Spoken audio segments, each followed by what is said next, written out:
Hello and welcome. It is 10:23. It's the third day of Spooky May. And it's spooky o'clock. Time for the spookiness, because now I am going to read the Table of Conflicts from Von Richter's Guide to the Ravenloft using the spooky voice. Spooky, spooky, spooky. I have the lights off to be more spooky. Are you spooky now? Okay, let us go. Hello and welcome. I'm your grumpy guide to all things gaming, the OG GM, and yes, I'm using the October voice because we have in front of us the Table of Contents for Von Richter's Guide to Ravenloft. So let us see how spooky it is on Spooky O'Clock. Okay. So currently we see that there is 256 pages of spookiness. All right, we have the introduction. Then chapter 1, character creation. It starts on page 12, which means the introduction goes 8 pages of introduction. Character creation, page 12. Haunted heroes, page 13. Lineages, page 15. Creating your character, page 15. The Dampier, page 16. The Dampier, of course, is a blade, half vampire, half human. So if you wanted to be running around being all Wesley Snipes blade, you could be a Dampier in Ravenloft now. Face it, you're never going to be as cool as Wesley Snipes as blade. We also have the Hexblood on page 18 and the Reborn on page 20. Then on page 22, we get to the Dark Gifts. You can make your dark bargains and get dark gift descriptions. Is there any disadvantage to taking a dark gift? It does not seem so. We have 2 new subclasses being offered. We have the College of Spirits for bards, so you could be a spooky bard and sing with your spooky choir. Or you could take a new subclass for the warlock called the Undead. I thought that already was a subclass for the warlock, but I guess not. We have some new backgrounds. Starting on page 31 of the Ravenloft Guide, we have general background features. Horrific characteristics on page 32. We had the Haunted One on page 34. Again, that's not a new background. That's been around. And so the Investigator on page 35, also not a new background. Then on page 36, we have Horrific Trinkets. So your character can be carrying around, instead of a music box made out of the bones of a mouse. Blah. Chapter 2, we get into creating the domains of dread. So starting on page 39, we have how to create your own Dark Lord. Just in case the Dark Lords that already are there don't excite you enough, you can create your own tragic Ravenloft figure. And then how to create a domain. Then we get to the chapters talking about the types of horror. Starting on page 45, we have body horror on page 46, cosmic horror on page 48, dark fantasy on page 50, folk horror on page 52, ghost story on page 54, gothic horror on page 56, and other horror genres on page 57. So if you wanted to know how to run horror in your safe space, that starts on chapter 2, page 38. Then on page 60, of course, we get to the actual domains of Ravenloft, including the nature of Ravenloft, the myths, magic, metaphysics, and life in the domain of dread. On page 65, we get the featured domains, starting with the featured Dark Lords. On page 66, we get Bavaria, home of Strahd von Zorvich. On page 72, we get Blue Spur, home of the Godbrain. On page 76, we get the domain of Borka, home of Ivan Bortusti and Ivan Dilianza. On page 84, we get the Carnival, home of Isobol and Nephithine. So this, I guess, is your spooky clown domain of dread. On page 88, we get Darkon and the Inheritors of Darkon. On page 94, we get Demetulu and Cédille d'Honoré. On page 100, we get Falcovania, including Valeska Darkov, the new vampire. lord, because apparently Strahd as a vampire isn't enough. They wanted a character that was based upon Dracula, so they introduced Vladeska Darkova, because apparently they forgot that Strahd was also based upon Dracula. And they wanted a new tragic vampire. In Hakir, this is one of the new areas, we have Ankathepot. I think Hakir is supposed to be the Egyptian horror, because I guess Mulheron wasn't Egyptian enough from them. We also have, on page 112, Haslan. And on page 118, we have Ikhtha and his dreadlord Tassin Cheng. Is that supposed to be Oriental horror? I don't know. From page 124, we have the Domain of Dread Kalakari with Rama Vazdin as the domain lord. In 132, we have Kartakasa, and their domain lord is Harkon Lucas. On page 138, we have the one that is getting the most looks of stink eye, Lamordoria, and Victara Mordaheim. Victara Mordaheim. Yes, they turned Victor Mordaheim into Victara Mordaheim. And they turned the Adam, the Frankenstein monster, created by Victara Mordaheim, into a tragic love story. Because just doing Frankenstein wasn't good enough, so they turned Victor Mordaheim into Victara Mordaheim, and they turned her creation into a tragic love story. Fuck you. Fuck you very much. In page 144, we have Mordant, overlorded by Lord Wilford Godfrey. I think that's the werewolf zone. And page 150, we have Rishmalant, and its overlord is Jacqueline Renard. On page 156, we have the horror realm of Tepest, overlord by Mother Lorinda. On page 162, we have the Domain of Dread of Valkan, overlorded by Shakuna.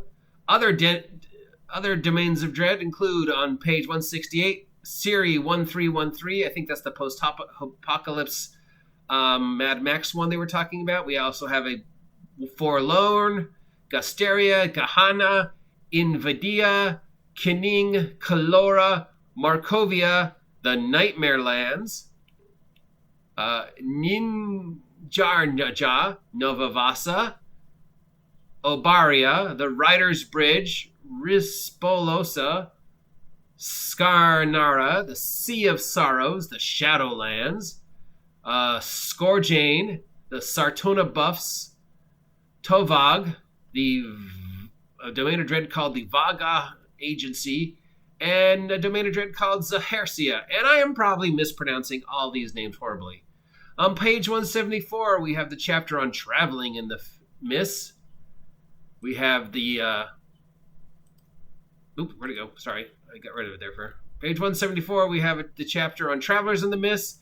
We have the groups like the Keepers of the Feather, the Visante, but the no longer racial profiled Visante, a brand new Visante, not in any way, shape, or form based upon the Romani culture that the previous Visante was, that apparently they thought people were insulted by, even though nobody was ever insulted by it. On page 178, we continue talking about the Wanderers in the Mist. So these are the people who aren't exactly, tied to any specific plane, but just sort of NPCs that have plot armor, including Althenic Ray and Arthur Sedgwick, the Carler, and of course Von Richten himself, Esdevanar, Finn Zolharn, Jander Sunstar, Larissa Snowmane, and the Foxgrove twins. Then on page 184, we have a whole nother chapter on how to run horror, including how to prepare horror, how to run horror, how to deal with the horror, how to use the Spirit Board and Trokaya the Trokaya deck, which, is their tarot deck that they made for Ravenloft. Your horror toolkit. So this is the chapter on starting on page 152, how to run safe all-inclusive, non-offensive curses, fear and stress, haunted traps, survivors, and lament. Because remember, this is the politically correct, not in any way, shape, or form actually scary Ravenloft, because they don't want to upset anybody. In Chapter 5, we have the Monsters of Ravenloft, starting on page 222, and going all the way to page 255. And then we have, as I said, the Spirit Board appendix is on page... Oh, lost it again. Page 256. So... the bestiary starts on page 226 with the Body Taker plant, Invasion of the Body Snatchers. We have the Return of the Brain in the Jar, one of my favorites. That's on page 29. We have a Nosferatu on page 39. We have the Relentless Killer. I guess that's your Michael Myers on page 242. We have some Star Spawn Lovecraftian dudes showing up on page 244. We have the Inquisition as monsters on page 248. We actually have a monster called the Unspeakable Horror. That's on page 250. We have Vampiric Mind Flayer on page 252. A normal Mind Flayer was not bad enough. Here's a Mind Flayer that also has the powers of a vampire. And then we have some new zombies starting on page 254, rounding up with on page 256 with their Spirit Board, i.e. Ouija board, and the Trokaya, i.e. Tarot deck. So there we have the entire table of contents. I see there's nothing here on new magic, or how magic might be changed in Ravenloft. You think that would be an important thing to discuss, how clerical magic and arcane magic might be different. You know, if I cast Raise Dead in the Domain of Dread, does it happen? Maybe that is discussed in the individual domain section. How is magic in Markavia different than magic in Tempest? There is a section on curses, but nothing on magic or paladins or clerics, or, you know, how visitors from our world would, you know, be affected by the physics of Ravenloft. But that's okay, because I'm sure there will be another book explaining that. But in this book, you get dark bargains and your dark gift descriptions. Is there a disadvantage to taking a dark bargain? Probably not, because giving your character a disadvantage would be bad and would be against player agency. So no, there's no disadvantage for making a dark bargain with the powers of Ravenloft. Again, yeah, big disappointment. Nothing on magic or anything like that in this book. Of course, we have the entire two entire chapters dedicated to how to run horror, because we know we don't want anybody to actually be upset in the world of Ravenloft. Yeah, there you go. There's the table of contents of the Ravenloft Van Richter's Guide to the Politically Correct, all-inclusive, non-offensive, no way, shape, or form actually scary because we don't want to upset anybody, Ravenloft sourcebook that's coming out. Yay. I think the scariest thing is the fact that I have to say the new Ravenloft book is all-inclusive, non-offensive, and not in any way, shape, or form actually scary, because being scared at a role-playing table could be offensive and could hurt someone's feelings, and we don't want that. Remember. Of course, I'm being sarcastic, which again is why Session 0 is so important, because before I run Ravenloft, I probably want to know whether my players are actually going to be cool with running Ravenloft, or be like, no, I don't want to deal with that Ravenloft spooky stuff.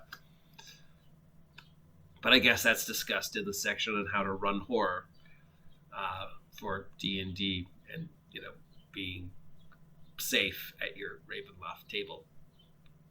D&D is not therapy. All right, so there we go. If that excites you in any way, shape, or form, let me know. If you're like me and could care less about Ravenloft, the politically correct new Ravenloft, you know, let me know. Again, what's up with magic and cleric paladins and paladinhood and stuff like that in Ravenloft? What if I bring my donkey from this realm into Ravenloft? Does it instantly die in the mist? Where are those rules? Are they hidden in the domain rules, or is it just a separate book that can be coming out? It's called The Magic of Ravenloft, Von Richter's Guide to the Magic of Ravenloft. You heard it here first. I'm calling it. There will be a Von Richter's Guide to the Magic of Ravenloft before this decade's over. If you appreciate this content, comment down below, subscribe if you haven't subscribed yet. It would be scary not to subscribe to my channel, so you must subscribe now or the vampire mind flayer will come into your house and eat all your sandwiches. Boogie, boogie, boogie, boogie, boogie. Till next time, I am your spooky guide to all things spooky. Talk to you later. Now get out of my tomb. Scary, scary, spooky, scary, spooky.